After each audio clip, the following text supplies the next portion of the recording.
നമസ്കാരം. ഏതാണ്ട് 15 വർഷങ്ങൾക്ക് മുമ്പ് സെക്കൻഡറാബാദിലെ ഇന്ത്യൻ ബാങ്കിൽ സിനിമാതരായ എൻ്റെ സുഹൃത്ത് എന്നെ അദ്ദേഹത്തിൻ്റെ വീട്ടിലേക്ക് ക്ഷണിച്ചു. റെയിൽവേ സ്റ്റേഷനിൽ വന്ന് എന്നെ കൂട്ടിക്കൊണ്ടു പോകാം എന്നായിരുന്നു പറഞ്ഞിരുന്നത്. അതനുസരിച്ച് അദ്ദേഹം റെയിൽവേ സ്റ്റേഷനിൽ വന്നു. സ്വകാര്യമെന്നോണം അദ്ദേഹം എന്നോട് ചോദിച്ചു, സൗമ്യജി സ്കൂട്ടറേ ഇരിക്കുകയല്ലേ?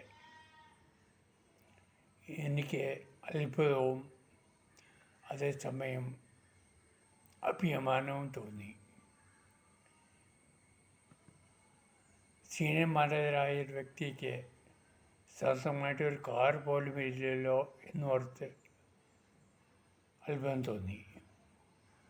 അതേസമയം സ്വന്തം തനിമ സൂക്ഷിക്കുവാൻ അദ്ദേഹത്തിന് തൻ്റെ ഇടമുണ്ടല്ലോ എന്നോർത്ത് അഭിമാനവും തോന്നി.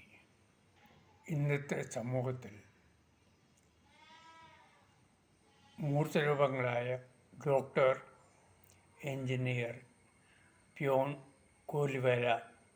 കൂലിവേലക്കാരൻ എന്നിവർക്കെല്ലാം എങ്ങനെ അയക്കുമെന്ന ചിത്രം സമൂഹം വരച്ചു വച്ചിട്ടുണ്ട്. ആ ചിത്രത്തിനൊപ്പിച്ച് നമ്മൾ ജീവിച്ചേ പറ്റൂ, അല്ലെങ്കിൽ അത് നിഷേധമായി തീരും, അഹങ്കാരമായി തീരും.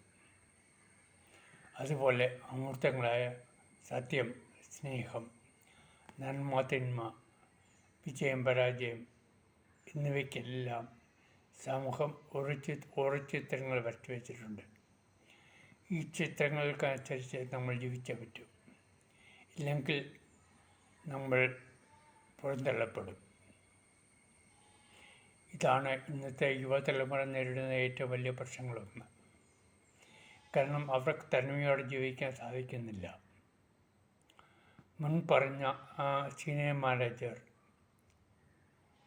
സമൂഹം വരച്ച ചിത്രത്തിൽ നിന്ന് സ്വയം മുക്തനായി തൻ്റെതായ തനിമ സൂക്ഷിക്കാനുള്ള തൻ്റെ അറിവുണ്ടായി.